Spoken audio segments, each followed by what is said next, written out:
সাগরের বিশাল জলরাশির রহস্যময় এক সৃষ্টি স্তন্যপায়ী তিমি। মজার ব্যাপার হচ্ছে বিশাল এই প্রাণীদের জগতে রয়েছে প্রেমের টান, সঙ্গী খোঁজার ব্যাকুলতা, আর তাদের এই কাজে সাহায্য করে তিমির অদ্ভুত কণ্ঠ। মূলত তিমিরা গান গেয়েই তাদের সম্ভাব্য সঙ্গীকে খুঁজে নেয়। সাধারণত হামব্যাক এবং বালিন প্রজাতির তিমিরাই এই গানের রীতি পালন করে। সমুদ্রের গভীরে অবস্থানরত এই প্রাণীদের মধ্যে দূর যোগাযোগের ক্ষেত্রে শব্দই মূল ভরসা। তবে মানুষের মতো কথা বলতে পারে না তিমিরা, তবু তাদের ষড়যন্ত্রের মাধ্যমে তারা তৈরি করে এক ধরনের জটিল সুরের সমাহার, যাকে বলা হয় হোয়েল সং বা তিমির গান। এই গানের কথা নেই, তবে রয়েছে নানা ধরনের শব্দ, ফোফানি আর তীক্ষ্ণ চিৎকার। প্রতিটি তিমির গানের ধরন একে অপরের চেয়ে আলাদা, ফলে এই বিশেষ ধ্বনি শুনে অন্য তিমি সহজেই বুঝতে পারে কোন নির্দিষ্ট তিমি গানটি গাইছে। ডেনমার্কের গবেষকরা সম্প্রতি তিমির গানের গবেষণা করেন। তাদের মতে এই গানের মধ্যে রয়েছে বিশেষ কিছু অংশ, যা দিয়ে তিমি একে অপরকে জানায় তার অবস্থান, বয়স, এমনকি তার মনের ভাবও। যেমন কোনো পুরুষ তিমি সঙ্গী খুঁজছে নাকি কোনো বিপদে পড়েছে, এই সব কিছুই তার গানের মাধ্যমে জানাতে পারে। আবার এই গান শুধুই সঙ্গী খুঁজে ফেলার ক্ষেত্রেই কাজে লাগে না, বিপদের সময় একে অপরের সতর্ক করতে, এমনকি শিকারের খোঁজেও তিমিরা গানের সাহায্য নেয়। তবে গানের সবচেয়ে বাহারি ব্যবহার প্রজননের ক্ষেত্রে হয়ে থাকে।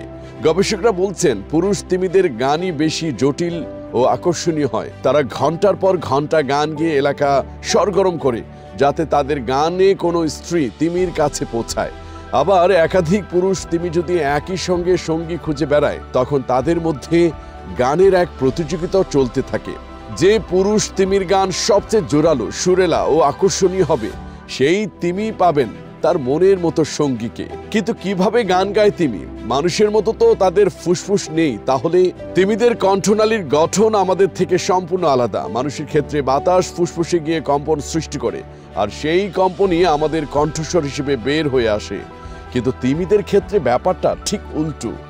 তারা শ্বাস নেয় তাদের ফুটু দিয়ে, আর এই ফুটুর ঠিক নিচে থাকে তাদের ভোকাল স্যাক নামের একটি থলে।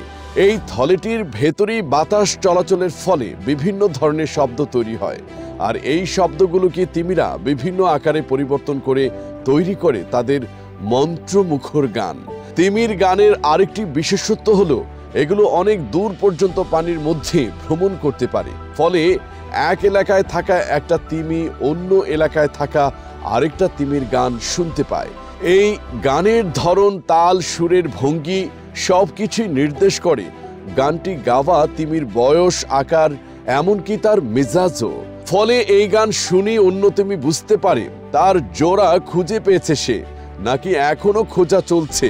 পরস্পরকে ডাকতে নীল তিমিরা যে শব্দ করে তার অর্থ এখনো জানতে পারেনি বিজ্ঞানীরা। তবে এই প্রাণীর যোগাযোগের কৌশল বুঝতে এই শব্দের উপর গবেষণা খুব কাজে দেবে বলে তারা মনে করেন।